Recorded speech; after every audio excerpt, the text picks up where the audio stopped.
Uma das datas mais importantes do nosso país foi comemorada ontem, 7 de setembro. O Dia da Independência do Brasil, em 1822, foi um marco em nossa história. Essa data é muito significativa para nós brasileiros, para o Exército Brasileiro, porque nada é mais caro, né, para um país, nada é mais tão importante para um país quanto a sua independência, né? E o dia 7 de setembro, muito importante para o Exército, principalmente, nós comemoramos muito essa data. Esse processo de independência, né, ele se iniciou lá em 1808, com a vinda da família real para o Brasil, fugindo das tropas francesas que haviam invadido Portugal, né?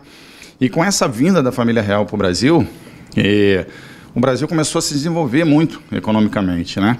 Inclusive, Dom João VI, que veio para o Brasil como rei, né? Ele, rei de Portugal, ele abriu aos nossos portos, às nações amigas. O Brasil só podia negociar diretamente com Portugal.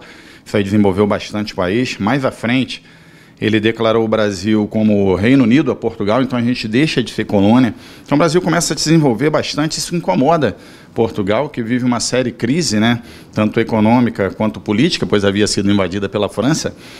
E essa insatisfação começa a fazer com que o povo exija, né, o retorno do rei, principalmente após a Revolução Liberal do Porto, começa a se exigir a volta da família real para Portugal.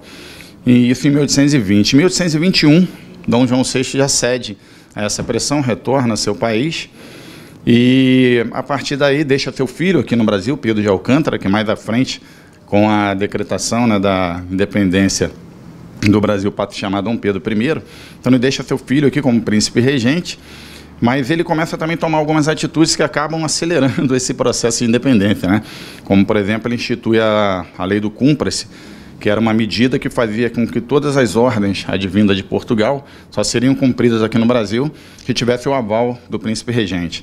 Também convocou eleições com a Assembleia Constituinte e já em agosto de 1822 veio uma ordem, até um pouco antes disso, veio uma ordem para ele retornar e ele não retornou. O príncipe regente ficou conhecido no Brasil como o famoso Dia do Fico, né?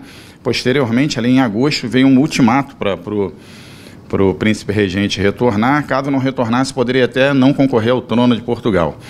E aí, Dom Pedro I, príncipe regente à época, não era Dom Pedro I ainda, era príncipe regente, ele declara não só o seu retorno para Portugal, como a independência do Brasil, né, como conta a história, às margens do rio Ipiranga, em seu cavalo, ele desembanha sua espada e grita, né, dá o famoso brado, independência ou morte.